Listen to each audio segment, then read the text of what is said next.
Apr'22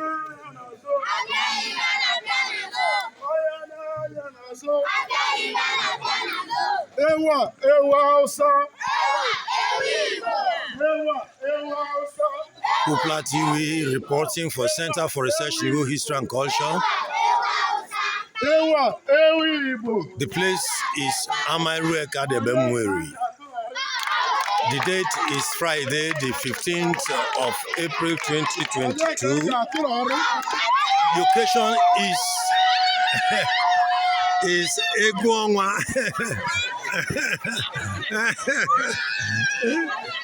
One more round, I'll be done with that. Just one more round, I'll be done with that. And we're now going to the story. Aitawasita.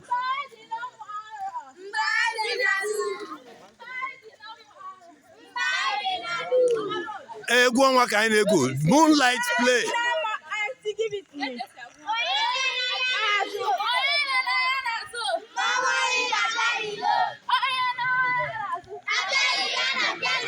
We are bringing back the play culture of the Igbo people, the wholesome moonlight entertainment of the Igbo people.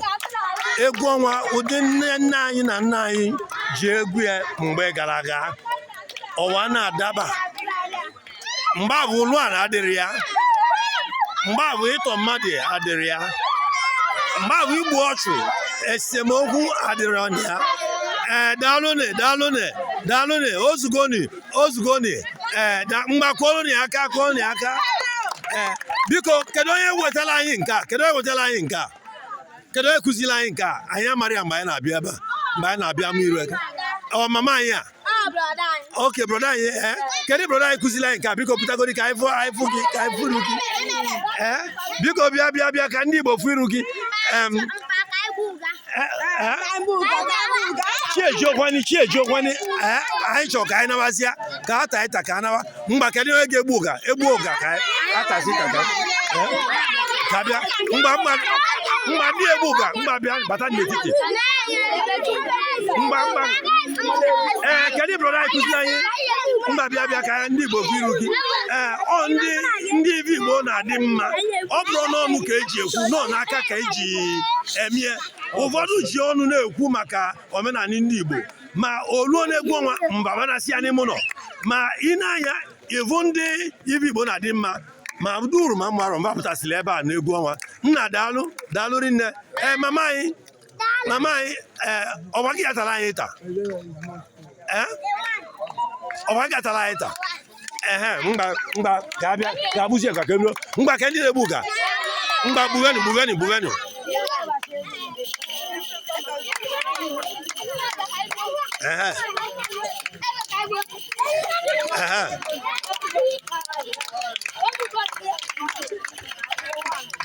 mgba ovo mmadụ abụọ tie n'ọgbọ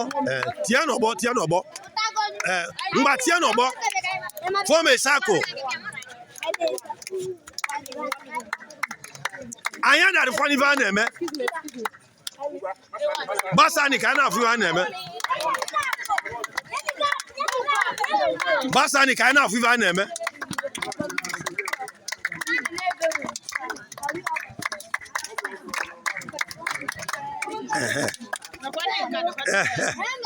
mgba kedu ndị ọzọ mmadụ abụọ ọzọ mgba menụ mgbanụ mgba gaa n'azụ ka a na-afụ ya na-eme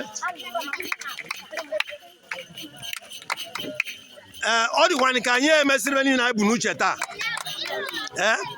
anyị ga-edebe mbụbọ ka ọ dị oge ọzọ anyị emesịrị na orike ụdị ndị Igbo ji akpali ya mụ erike n'azụ kịta ana m anụ ka mmụduru na-agụ mgba ka m chalenji ya kedu onye mali emeri nne ya bịa ka mụ na ya mee kedu onye mali emeri nne ya bịa ka mụ na ya mee kedu onye bụ champion bịa ka mụ na gị mee kedu onye malitere mgbe meri nne ya bịa ka m chalenji ya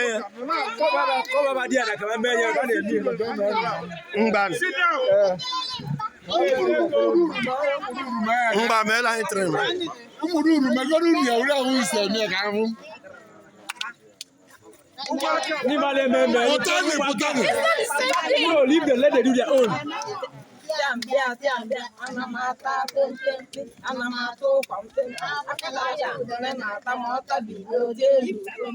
Bia ka muni ame.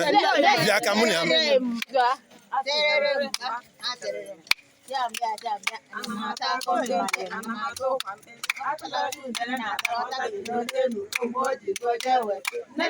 Na mi Irueke ka anyị nọ. Adebe mmeri. We na-egwuli egwu ọnwa. Taa Friday, April 15, 2022.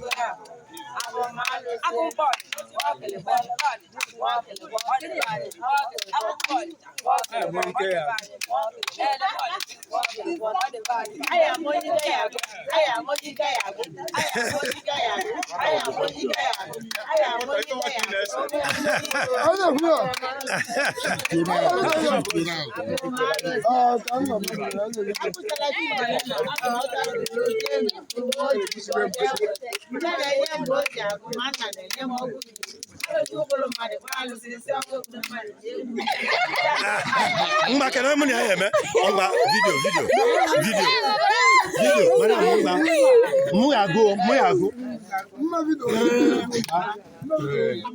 tiamba anamata konti anamata aputara chande na mota video tenu kombo jigbo yewo nna na ya no gubili nne ya mo gubili eze chukele madikala bisimi chamba mia overflake abamalici can keep abamalici can akubali chapa kepa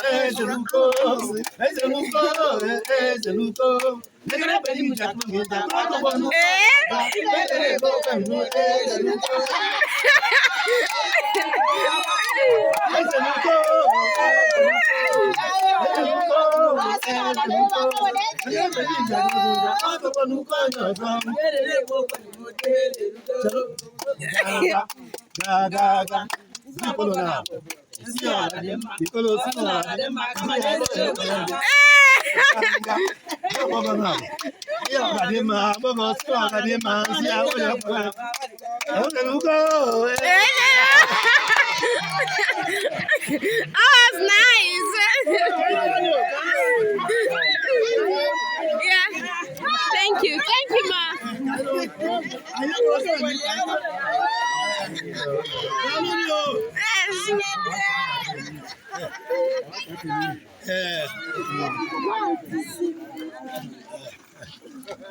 Amen. Amen. Dalu merine o. Ndị ụmụnne niile ndị Igbo niile n'ebe a daalụ n'o. Daalụ ọsọ. Ndị okenye ndị duru ndị Igbo niile n'ebe a daalụ n'o. Daalụ. Ndị Igbo niile zukọrọ ebe anyị nọ ndị Enugu na ya ndị Ebonyi yirili nne o nwere Igbo na-anọrọ ebe a anyị nwere ndị Achara anyị nwere ndị Nteje ndị Anam ndị Aguleri nọ ebe a wee soro anyị wee na-egwu egwu ọnwa ebe anyị nọ kịta bụ na ama Irueke ebe anyị nọ kịta bụ na ama Irueke dị ebe Umweri wee na-egwuli egwu ọnwa ma anyị anọghị ọlụ oke na chiejimiwo ọ bịala ije ya nwere ụna nya na anyị si ka anyị nọba na ibe ya eme ibe ndị Igbo ji egwuli egwu erike anyị emesịrị ya taa kama mgbe ọzọ anyị mekwe ụfọdụ anyị na-enwere ike ime taa ọnwa na-abịa anyị eje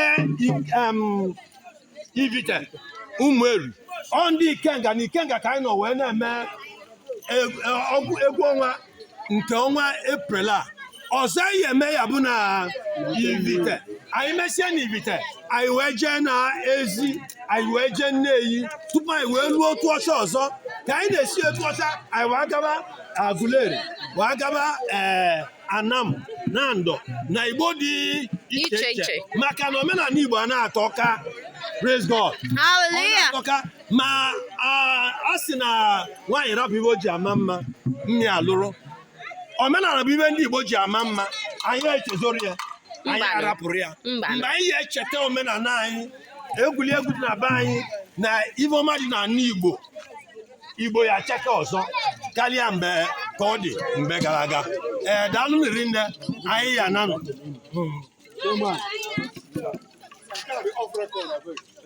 Off record.